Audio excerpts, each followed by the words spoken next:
राधे दोस्तों, मेरी YouTube channel धार्मिक कथा में आपका हार्दिक स्वागत है। मैं आज आपको अमावस्या की कहानी सुना रही हूँ। एक गरीब ब्राह्मण परिवार था। उस परिवार में पति पत्नी के अलावा एक पुत्री भी थी। वह पुत्री धीरे धीरे बड़ी होने लगी।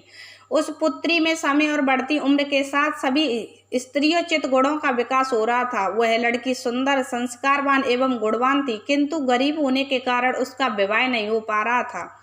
एक दिन उस ब्राह्मण के घर एक साधु महाराज पधारे। वो उस कन्या के सेवा भाव से काफी प्रसन्न हुए।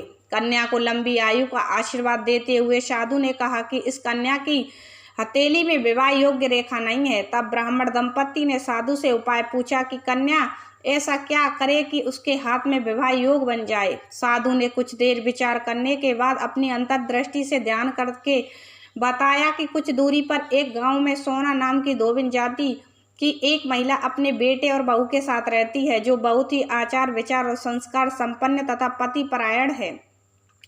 यदि वह कन्या इसकी सेवा करे और वह महिला इसकी शादी में अपने मांग का सिंदूर लगा दे, उसके बाद इस कन्या का विवाह हो तो इस कन्या का वैधव्य योग मिट सकता है। साधु ने यह भी बताया कि वह महिला कहीं आती जाती नहीं है। यह बात सुनकर ब्राह्मणी ने अपनी बेटी से धोबिन की सेवा करने की बात कही। अगले दिन कन्या प्रातः काल ही उठकर सोना धोबिन के घर जाकर साफ सफाई और अन्य सारे काम करके अपने घर वापस चल आती।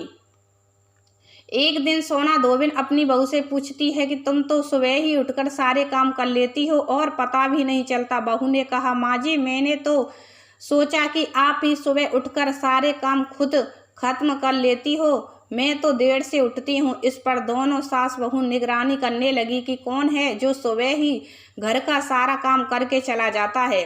कई दिनों के बाद धोबिन ने देखा कि एक कन्या मुंह बांधकर अंधेरे घर में आती है और सारे काम करने के बाद चली जाती है। जब वह जाने लगी तो सोना धोबिन उसके पैरों में गिर पड़ी। पूछने लगी कि आप कौन हैं और इस तरह छुपकर मेरे घर की चाकरी क्यों करती हैं।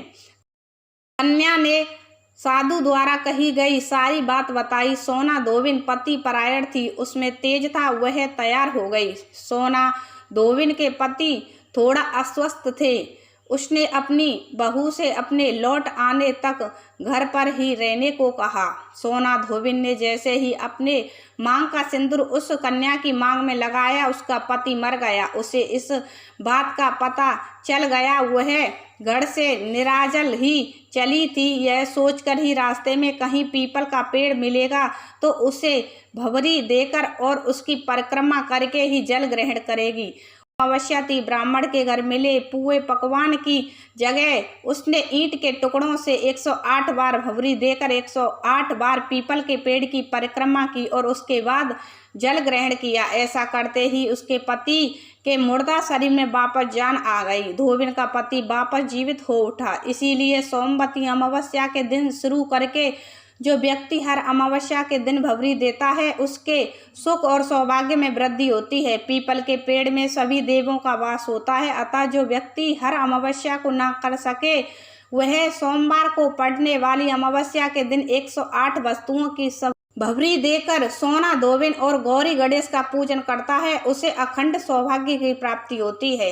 ऐसी प्रचलित परंपरा है कि पहली सोमवती अमावस्या के दिन धान, पान, हल्दी, सिंदूर और सुपारी की भवरी दी जाती है। उसके बाद ही की सोमवती अमावस्या को अपने सामर्थ्य के हिसाब से फल, मिठाई, सुहाग सामग्री, खाने की सामग्री इत्यादि की भवरी दी जाती है और फिर भवरी पर चढ़ाया गया सामान किसी सुपात्र ब्राह्मण, ननद या भांजे को दिया जाता है।